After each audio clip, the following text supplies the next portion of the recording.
Bienvenidos al primer episodio de 2019 de La Hora del Octágono, el podcast oficial de MMA Hispania, y en el que durante los próximos minutos hablaremos de los resultados de la primera cartelera de la UFC en ESPN Plus, además de las últimas noticias del mundo de las artes marciales mixtas, y haremos un análisis de los siguientes combates que vienen la semana que viene.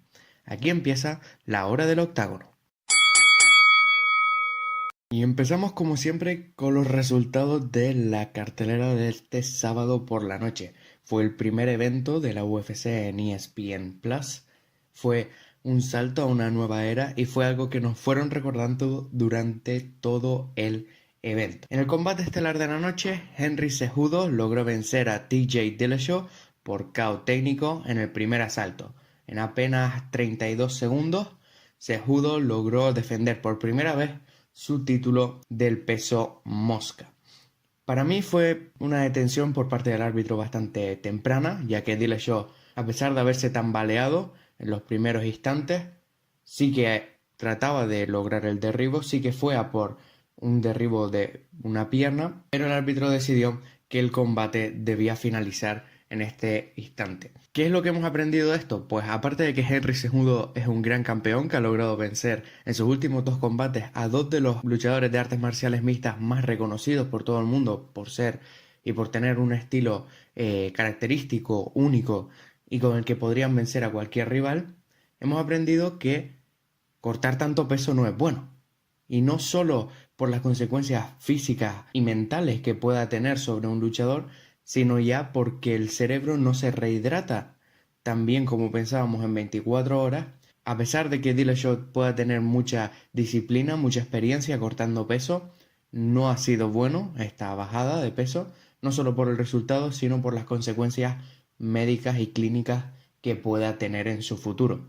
Ya vimos un golpe que no impactó ni siquiera de lleno y lo tumbó. Veremos cuál será su siguiente rival, cuál será su siguiente oponente, si ya será en 135 libras o si decidirá volver a bajar a 125 para pelear contra Henry Cejudo una vez más. En el coevento estelar de la noche, Allen Crowder logró vencer a Greg Hardy por descalificación en el segundo asalto. Era el cuarto combate de Hardy en su carrera profesional, el primero en la UFC, y había finalizado todos sus oponentes en el primer asalto y por KO. Crowder logró que Hardy empleara toda su potencia, todo su poder de noqueo en el primer asalto y logró llevarlo al segundo, en el que un rodillazo ilegal noqueó a Crowder y el árbitro Dan Miragliotta decidió dar por finalizado el combate ya en ese momento. Fue uno de los momentos más tensos de la noche, sobre todo entre Hardy y el público, ya que, como sabemos, Hardy ha estado en disputas y ha estado en juicios por casos de maltrato a su pareja.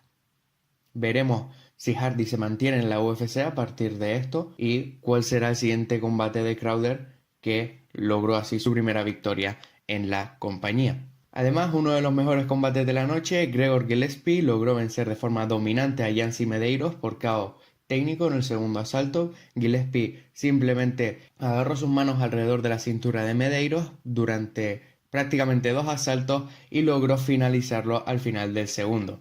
Veremos cuál es el siguiente combate para Gillespie, pero tiene muy buena pinta que haya logrado seguir manteniéndose invicto con 13 victorias y ninguna derrota en una de las divisiones que es la más dura para mí actualmente de la UFC. Además, Joseph Benavidez logró vencer a Dustin Ortiz vía decisión unánime y después del combate declaró que quería pelear contra el ganador del combate entre Cejudo y Dillashaw, del que finalmente saldría vencedor Cejudo. Benavidez ya ha logrado vencer a Cejudo, es una de las derrotas que tiene este en su palmarés, y podría ser el siguiente oponente, el siguiente contendiente por el título de Cejudo. Además, Paige VanZant logró vencer a Rachel Ostovich vía sumisión, una llave de brazo perfecta en el segundo asalto, en un combate que fue muy interesante desde el punto de vista técnico. Desde los primeros instantes, Ostovich estaba conectando una gran derecha que lograba coordinar con un derribo. A partir de ahí controlaba a Van Sant, pero un error de Ostovich hizo darle la espalda a Van Sant y ésta logró encajar la llave de brazo. Además, el combate que abrió la cartelera principal, Glover Teixeira logró vencer a Carl Robertson por sumisión por un katakatami en el primer asalto, tras haber sido tambaleado durante los primeros instantes del combate. Bueno, y como siempre, en la segunda parte del programa de la hora del octágono, haremos un repaso por los titulares, por las noticias más importantes que nos ha dejado esta semana en las artes marciales mixtas. Y la última noticia que tenemos fue de anoche precisamente, ya que Cowboy Cerrone logró vencer por KO técnico en el segundo asalto a Alexander Hernández y tras el combate volvió a pedir pelear contra Conor McGregor. El irlandés, que ni corto ni perezoso, respondió unos instantes después a través de Twitter. Y cito textualmente: por un combate como ese, pelearé contigo, Donald. Felicidades.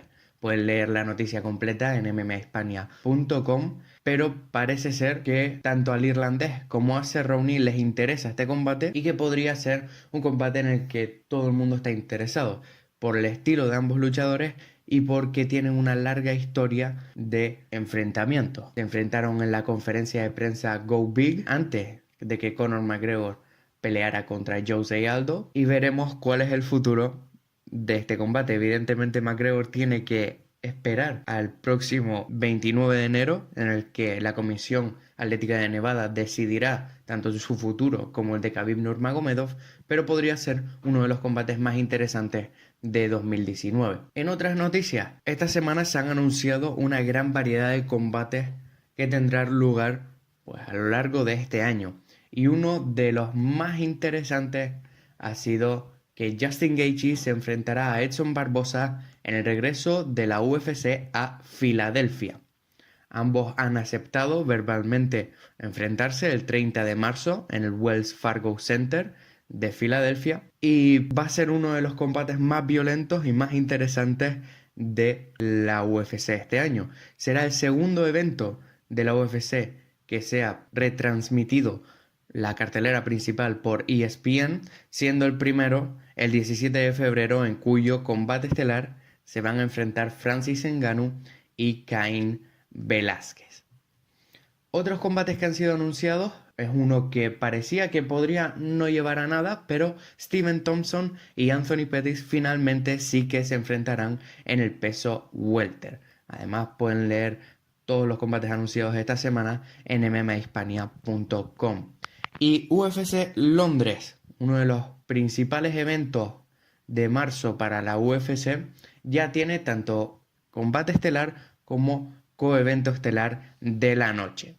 En el combate estelar de la noche, Darren Till tratará de volver a la senda de la victoria enfrentándose a Jorge Masvidal. No puedo esperar para este combate, va a ser uno de los más interesantes, ya no por el aspecto técnico, ya que creo que aquí Till tiene una ligera ventaja y que podríamos ver un combate muy parecido al que vimos de Masvidal contra Thompson, sino por las conferencias de prensa y los enfrentamientos entre Till y Masvidal en los medios de comunicación. Y el coevento estelar de la noche verá a Leon Edwards contra Gunnar Nelson. UFC Londres tendrá lugar en el O2 Arena el 16 de marzo.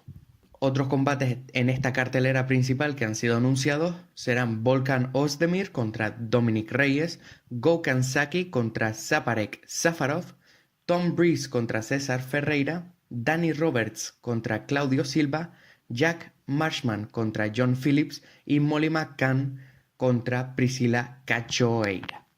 Además, en otras noticias importantes de esta semana es que el entrenador de Khabib Nurmagomedov, Javier Méndez, quiere que la UFC se arriesgue y que si finalmente va a dar la revancha a Conor McGregor, que ésta sea en el AT&T Stadium, en el que ya hemos visto a Conor McGregor, ya que es el estadio de los Dallas Cowboys, y sería el primer evento de la UFC en un estadio de fútbol de estos enormes en Estados Unidos.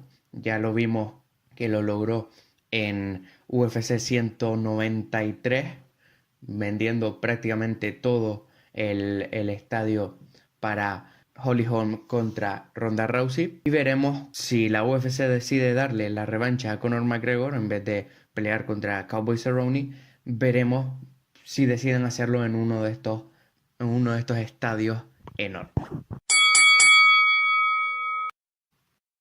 Y como siempre, en la hora del octágono, en esta tercera parte haremos un repaso de qué combates vienen la semana que viene.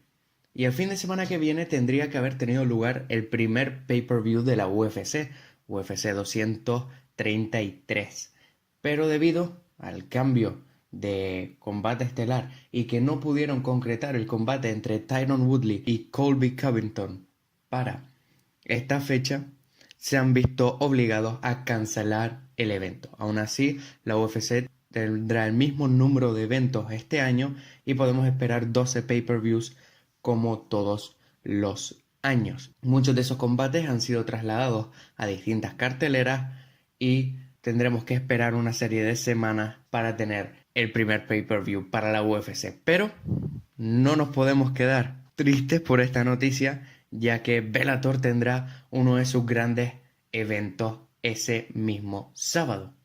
Y tendrá un gran evento porque tendrá la final del torneo del peso completo, en la que se enfrentarán Fedor Emelianenko y el ya campeón del peso semicompleto Ryan Bader, que de vencer a Emelianenko no solo vencería a una de las leyendas del deporte, sino que se convertiría en el primer campeón en 2 divisiones de forma simultánea para Bellator. Un gran combate en el que Fedor tratará de bloquear los intentos de derribo de Bader, que Bader tratará de llevarse a Fedor a su terreno, logrando derribarle, controlarle y finalizarle. A pesar de ello, no podemos obviar el gran poder que tiene Bader en este nuevo peso y sobre todo su crochet o volea. Tiene una variación de golpe entre un crochet y una volea de derecha, con la que ha tumbado a muchos de sus rivales a lo largo de su carrera. Ese será el combate estelar de la noche, y aunque Bellator 214 ha perdido algunos combates, como puede ser la defensa del título de Gegard Mousasi contra Rafael Lovato Jr., sigue teniendo una gran cartelera. Tenemos el regreso de Aaron Pico contra Henry Corrales, por ejemplo, y también el debut como profesional de Jake Hager, más conocido como Jack Swagger. Es un antiguo luchador de la WWE que anteriormente en su carrera sí que hizo lucha, sí que hizo wrestling, y tratará de hacer esa transición a las artes marciales mixtas en Bellator. Peleará en el peso completo y veremos si esta transición la puede hacer de forma exitosa. Además, el principal combate que me interesa a mí es el que enfrenta a Juan Archuleta, uno de los mejores luchadores de Bellator, contra Ricky Bandejas, en el que vimos en su último combate cómo noqueaba a James Gallagher en tan solo un asalto. Un combate entre dos luchadores muy buenos. Archuleta trate de postear sobre sus manos, controlar la distancia con el directo y tratar de noquear a Archuleta cuando éste entre y trate de cerrar la distancia, ya que lo hace de una forma un poco violenta, un poco descontrolada, de la que Bandejas puede tomar una ligera ventaja, como ya hizo contra Gallagher. Además, en el combate que abrirá la cartelera principal, tenemos a Brandon McCann contra Adel Altamimi. Una gran cartelera que podremos disfrutar en Paramount Network y que será desde The Forum en Inglewood, California. Podrán seguir los resultados en directo a través de mmahispania.com y sobre todo a través de nuestro Twitter. Yo soy Adrián García, editor y redactor de mmahispania.com, y esto es La Hora del Octágono.